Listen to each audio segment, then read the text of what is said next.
My name is Audrey. A year back, life sucker punched us. Our little boy, our 9-year-old Mikey, lost his battle with leukemia. My husband, Mark, a factory engineer, and I, an economist, were left grappling with a loss too immense to comprehend. Mikey wasn't just our son, he was our sunshine, our hope, our joy. He was a spitfire, full of life and laughter, even when the illness tried to dim his light. He'd look at us with his big, brave eyes, and say, "I'm gonna beat this, Mom. You watch."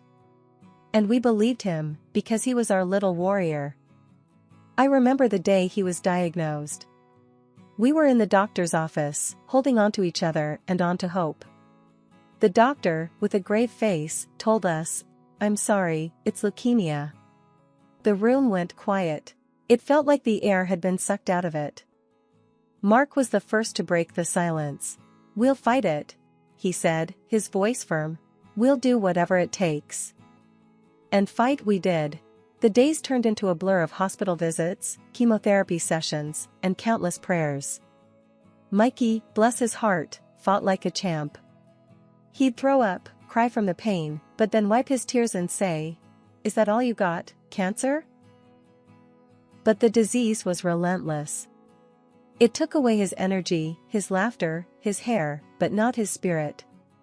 He'd lay in his hospital bed, frail and tired, but still managed to give us a thumbs up. "I'm good, Dad.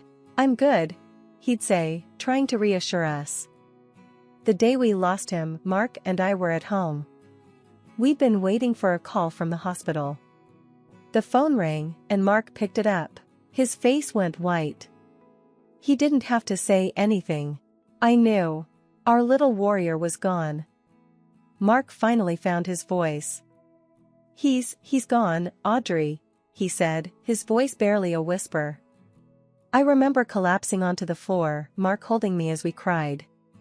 For months, our house felt like a tomb, silent and cold. I spent days in bed, lost in my grief. Mark tried to keep it together, for both of us. He'd go to work, come back, and hold me as I cried. One day, I found him in Mikey's room, holding his favorite action figure. He was crying, his body shaking with sobs. I sat next to him, and we mourned together. We mourned for our boy, for the life he could have had, for the dreams that would never come true. After we lost our Mikey, I was stuck in a dark place. It felt like I was trapped in a never-ending tunnel with no light at the end. But Mark, my husband, he refused to let me sink. He was hurting too, but he put on a brave face, for me, for us. Every morning, he'd gently shake me awake. "Audrey, time to rise and shine," he'd say. I'd just grunt, pulling the duvet over my head. I wanted to hide, to escape the harsh reality that our boy was no longer with us. But Mark, he was relentless. He'd sit on the edge of the bed, his hand finding mine under the covers. "We gotta keep movin', Audrey. For Mikey," he'd say. His voice was always steady, but I could hear the underlying pain. So, I started getting up. It felt like moving mountains, you know? The world outside seemed too harsh, too real. Every little thing reminded me of Mikey. But I pushed through the pain. I started doing simple things. Cooking breakfast, washing clothes. They were just everyday chores, but they kept me anchored, stopped me from losing myself in grief. Mark and I, we started taking walks in the evening. We'd walk hand in hand, mostly in silence. Sometimes, we'd talk about Mikey. Remember the time Mikey tried to make pancakes and nearly burnt the house down? Mark would chuckle, a hint of a smile playing on his lips. We'd laugh together, and for a fleeting moment, the crushing weight of grief would lift. One day, out of the blue, Mark brought home a puppy. A golden retriever, the kind Mikey always begged us for. "Thought this little guy might help," he said, his eyes pleading for my approval. I was startled. I didn't know if I was ready for another living being in our life, another soul to love and potentially lose. But I looked into the puppy's innocent eyes, and my heart melted. We named him Buddy. He was a bundle of energy, always scampering around, gnawing at our shoes. But he brought a sense of life back into our home. His playful barks and whimpers filled the deafening silence that had settled since Mikey's departure. In a strange way, Buddy helped us heal. He gave us something to focus on, a distraction from our pain. Don't get me wrong, it wasn't easy. There were days when the grief was so overwhelming, I felt like I was drowning. But then I'd look at Mark, at Buddy, and I'd find a shred of strength to keep going. I found courage in their love, in their resilience. Living without Mikey was something I couldn't have ever imagined. But we were doing it, one agonizing day at a time. We were finding strength in each other, in the memories of our beautiful boy. We were learning to live with our loss, finding small moments of happiness amidst the sorrow. It was a slow, painful process, but we were making progress. Finding strength after losing a part of your soul, it's not easy. It's a battle, an uphill one, but it's a battle worth fighting. Because when all is said and done, life goes on. And we need to move with it, no matter how painful it is. For us, for our Mikey. Because that's what he would have wanted. He was our little warrior, and we needed to honor his memory by living, by finding strength in our loss. Hey, Audrey, Mark began, breaking the silence. We were sat on the porch, just watching the sun go down, the cool evening breeze rustling the leaves. Buddy was off somewhere, probably digging another hole in the yard. I've been thinkin'. I turned to him, raising an eyebrow. Yeah? I asked, waiting for him to continue. Mark was always a man of few words, so when he said he'd been thinking, it usually meant something serious. He took a deep breath, his gaze fixed on the horizon. I've been thinkin' about us having another kid, he said, the words tumbling out in a rush. I felt like I'd been punched in the gut. I just stared at him, unable to process his words. Another kid? Was he out of his mind? We'd lost our Mikey, and he was talking about having another child? Are you crazy, Mark? I finally blurted out, my heart pounding in my chest. We can't just replace Mikey. Mark shook his head quickly. No, Audrey, I don't mean replace. God, I could never. I miss it, Audrey. I miss being a dad. I miss our family. I could see the pain in his eyes, the longing. I understood what he was saying. I missed being a mom too. I missed the laughter, the chaos, the love. But the thought of having another child, it scared me. It felt like a betrayal to Mikey. I don't know, Mark, I said, my voice shaky. It feels like we'd be betraying Mikey. Mark reached out, taking my hands in his. Audrey, we could never betray Mikey. He'll always be our son, our firstborn. But I believe we have more love to give. And I think Mikey would want us to be happy. His words hit me hard. I knew he was right. Mikey wouldn't want us to live in sorrow forever. He would want us to move on, to find happiness again. But the thought of loving another child, it was terrifying. I'm scared, Mark, I admitted, tears welling up in my eyes. I'm scared of loving another child, scared of losing another one. Mark squeezed my hands, his eyes filled with understanding. I'm scared too, Audrey. But I think we can do this. For us, for Mikey. We sat there, holding hands, as the sun set. The world seemed to hold its breath, waiting for my response. And after what felt like an eternity, I finally found my voice. Okay, Mark, I said, my voice barely a whisper. Let's do it. Let's have another child. Mark looked at me, his eyes filled with relief and joy. Really, Audrey? He asked, his voice choked with emotion. I nodded, squeezing his hand. Yeah, Mark. Let's give it a shot. And that was it. We decided to try for another child. It was a scary decision, but it felt right. We had love to give, and we wanted to be parents again. But most importantly, we wanted to honor Mikey. We wanted to live again, to find happiness. For us, for Mikey. The smell of Mary's famous roast chicken and baked potatoes was wafting through the house. Bill, Mark's dad, was at the head of the table, carving the chicken with a surgeon's precision. Mark's sister, Linda, her husband, Bob, and their son, John, were also there. Now, Linda was always a bit of a loose cannon.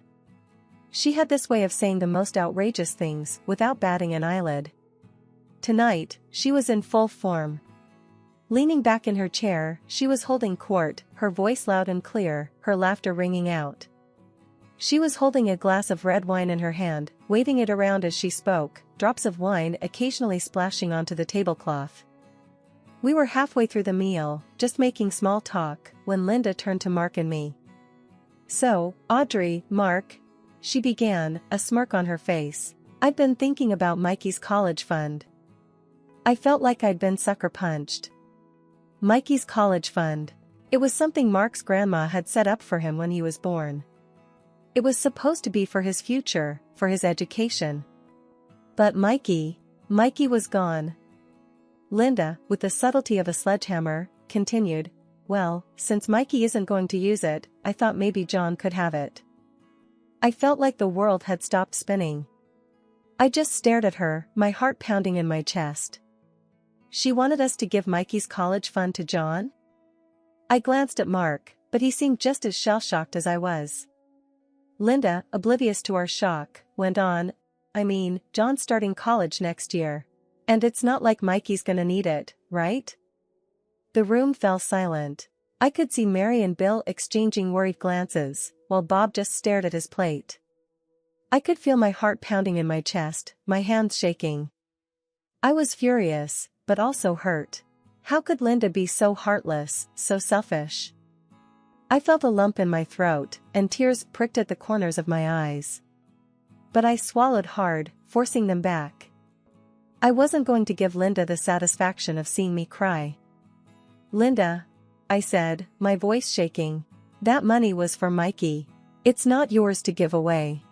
Linda just shrugged, a smug smile on her face. "Well, it's not like Mikey's gonna use it, is he?" she retorted. I was speechless.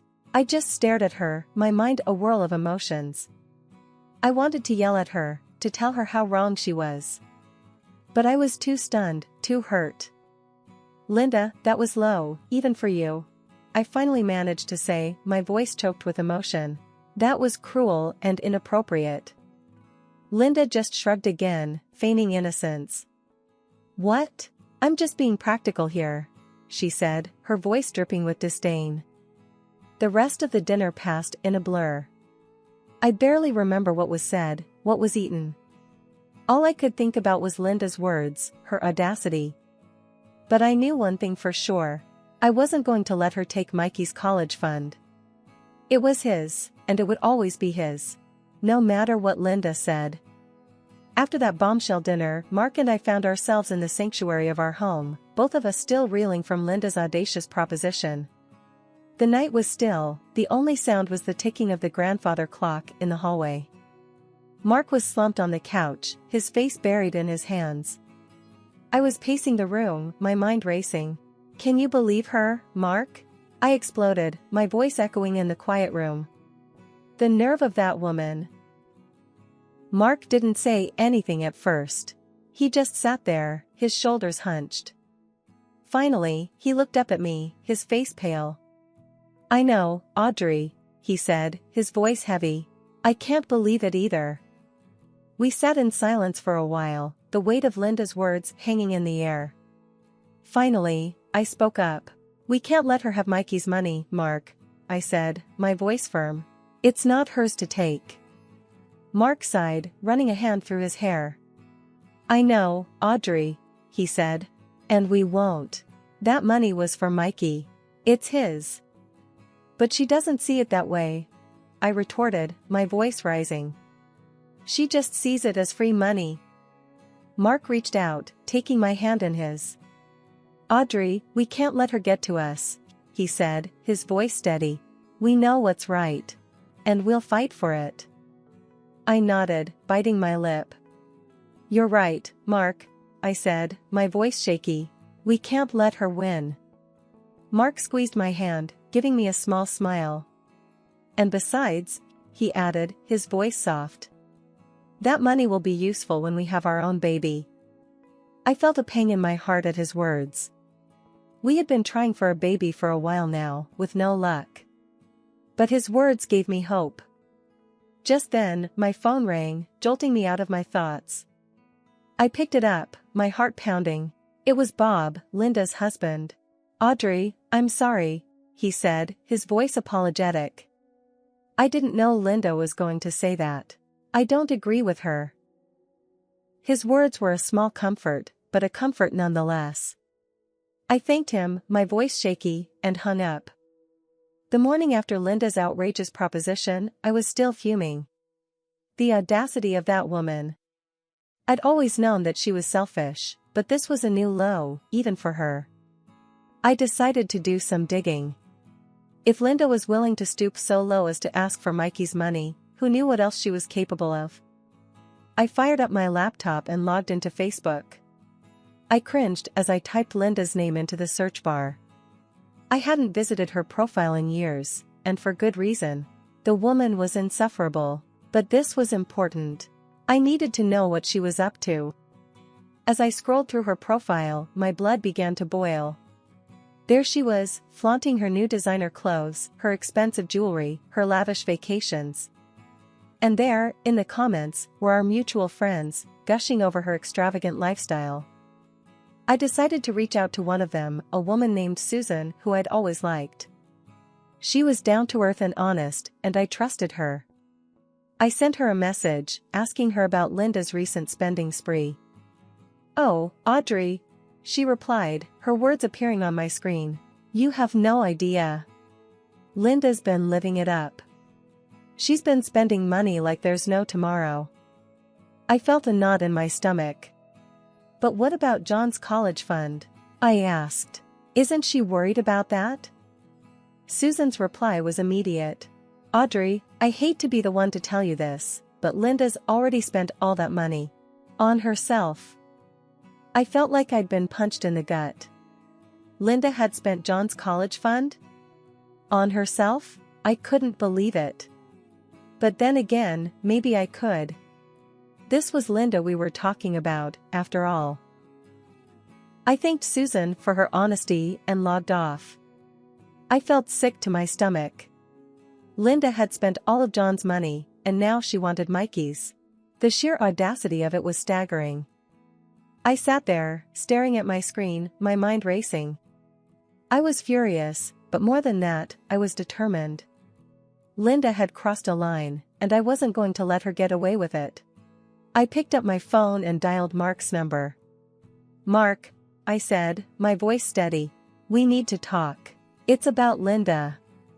Mark was silent for a moment. Then, he spoke, his voice grim. "What's she done now, Audrey?" I took a deep breath. "She spent all of John's college fund, Mark," I said. "On herself." There was a sharp intake of breath on the other end of the line. "I can't believe it," Mark said, his voice shaky. "That's selfish. I can't believe she'd do something like that." "I know, Mark," I replied, my voice calm. "But we can't let her get away with it. We need to stop her. For Mikey." There was a long pause. Then, Mark spoke, his voice resolute.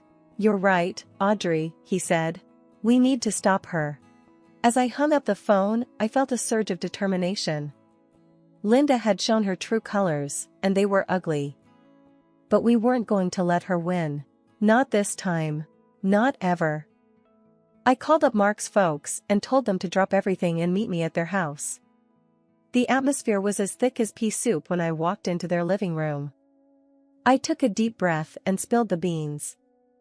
"Linda's blown all of John's college cash," I said, my voice shaky. "On herself." Mark's dad, a big burly guy who usually had a smile on his face, looked like he'd been hit by a truck. "That rotten," he snarled, his voice echoing through the room. Mark's mom, a sweet old lady who always had a kind word for everyone, looked like she'd seen a ghost. "Our own daughter," she whispered, her voice barely audible. "How could she?" Mark, who'd been as quiet as a mouse, finally piped up. "We ain't gonna let her get away with this," he said, his voice as hard as nails. We're gonna fight her on this. The very next day, I was at home when I heard a loud bang on the door. It was Linda, her face red as a beetroot. You ratted me out, she hissed, her eyes blazing like a wildfire. You told Em about the dough. I did, I said, standing my ground. That money wasn't yours, Linda. It was for John's schooling, not for you to blow on fancy clothes and shoes. Linda's face turned an ugly shade of purple. You're gonna pay for this, she spat, her voice dripping with venom. You'll wish you never crossed me. With that, she stormed off, leaving me shaking in my boots. I knew then that Linda meant business. But I also knew that I couldn't back down. Not now. A couple of days later, I went to visit Mikey's grave. As I got closer, I noticed something was off. The flowers I'd left were trampled, and the small angel statue I'd placed by the headstone was smashed to bits. My heart sank.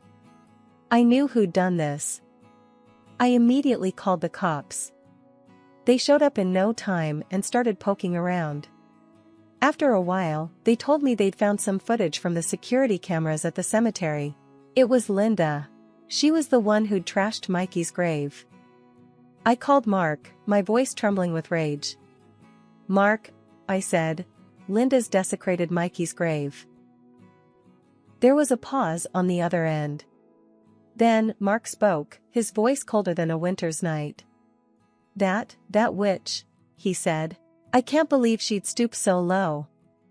We gotta do something, Mark, I said, my voice steady. We can't let her keep doing this to us. As I put down the phone, I felt a surge of determination. Linda had shown just how far she was willing to go. But we weren't about to let her get away with it. We were gonna fight her, every step of the way. For Mikey, for John, for all of us. After Linda's nasty stunt, we gave her the cold shoulder. No more Sunday dinners, no more family gatherings. She was out, plain and simple. Even her own husband, Bob, couldn't stand the sight of her. He served her the divorce papers quicker than you can say Jack Robinson. It was a bitter pill for him to swallow, his own wife turning out to be such a snake in the grass. The fallout from Linda's betrayal was like a bomb going off in our lives. But it also brought me and Mark closer. We were in the same boat, dealing with the same pain. We leaned on each other, helped each other through the tough times. We became more than just in-laws. We became allies, friends. Days turned into weeks, and weeks into months. We slowly but surely picked up the pieces. We were a team, and nothing could break us. Not Linda. Not her betrayal. Nothing. One day, I went to visit Mikey's grave. It was a sunny day, and the cemetery was peaceful. I sat down next to his headstone, feeling a strange sense of calm. Hey, Mikey, I said softly. I miss you, kiddo. But I want you to know we're doing okay. We're sticking together, just like you'd want. I felt a soft breeze on my face, like a gentle caress. I smiled. I know you're watching over us, Mikey. We'll make you proud.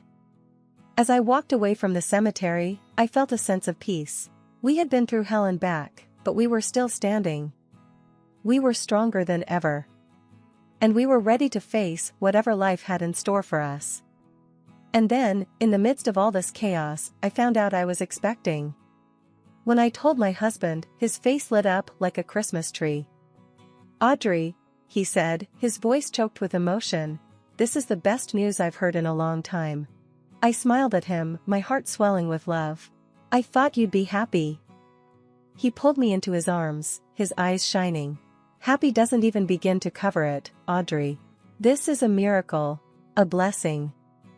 He paused, deep in thought. The money we plan to spend on Mikey's education, we'll use it for our unborn child. We'll give him the best life possible. I nodded, tears welling up in my eyes. I think Mikey would have wanted that. As we sat there, planning for the future, I felt a sense of hope. Despite everything, we were moving forward. We were turning our pain into something positive. And I knew, deep down, that we were going to be okay. We were going to make it. Together.